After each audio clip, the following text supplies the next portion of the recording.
les compétitions qui sont organisées au même titre que les autres disciplines sportives, il faut des arbitres internationaux.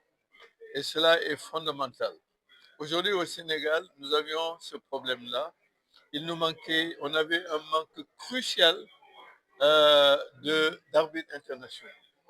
Et c'est la raison pour laquelle nous avons tenu au niveau de la fédération à aller à un niveau nettement supérieur, à savoir que on a interrogé, demandé à la fédération internationale de nous envoyer un instructeur.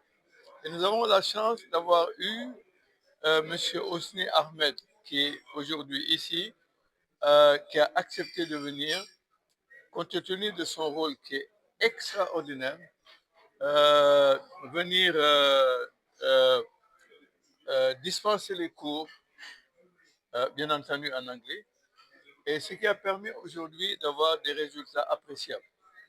Appréciables pourquoi? Parce que nous avons eu, sur les 20 participants, vous savez, dans tout examen, il faut qu'il y ait des réussites. Et certains, malheureusement, sont obligés de revenir. Alors, nous avons eu la chance d'avoir 9 admis sur les 20, ce qui est non négligeable. Dans un pays que je ne citerai pas, où il avait été dispensé des cours en Afrique, sur une trentaine de candidats, il n'y en avait que 8 qui ont pu passer. Alors, ce n'est pas du tout une fin en soi. La simple chose qui va se passer, c'est que nous venons de discuter avec les membres du comité olympique qui vont voir un peu avec la fédération internationale. Notre cours puisse être organisé au Sénégal et nous avons une discussion avec le secrétaire général Seydina Diagne et le vice-président Issambou et qui vont certainement voir une date. Et je pense que, si je ne me trompe pas, on a parlé de Auguste, hein, le mois d'août prochain.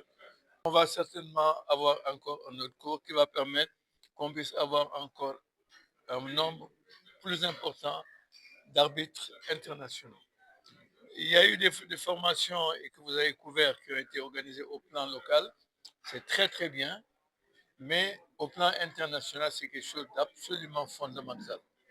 Voilà ce que je voulais dire pour dire qu'aujourd'hui, c'est un pas de plus pour la Fédération sénégalaise de tir et chasse parce que nous franchissons aujourd'hui un autre palier et c'est extrêmement important. Je suis membre du club des investisseurs, hein. Je suis quand même président du CISAGO, donc club des investisseurs dans l'agriculture et l'élevage.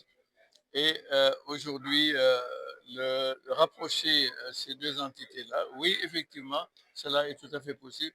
C'est la raison pour laquelle le président du club a accepté à ce que nous puissions organiser cet événement-là ici. Je voudrais, si vous le voulez bien, aussi féliciter et remercier les personnes qui sont chargées de l'organisation.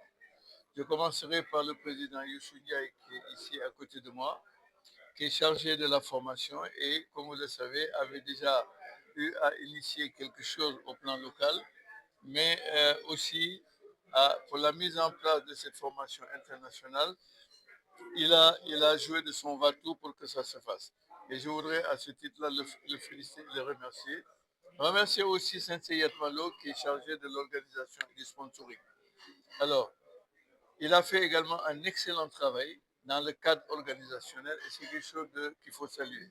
Saluer également et remercier, au-delà du comité du club des investisseurs, mais remercier aussi le recteur de l'université de Dakar qui a mis à notre disposition pendant quelques jours, je dirais même une semaine, une salle appropriée où nous avions également pratiquement tous les dispositifs nécessaires pour une bonne réussite de cet événement-là. Mais remercier aussi notre tutelle, c'est-à-dire le ministère des Sports, Madame le ministre, qui a délégué et qui nous a aidés également pour l'organisation de cet événement. Remercier aussi le comité olympique qui également a tout fait pour que cet événement-là puisse réussir. Et vous avez vu aujourd'hui, il nous a délégué deux personnes, quand même le vice-président Issambou et le secrétaire général Seydina Diagne.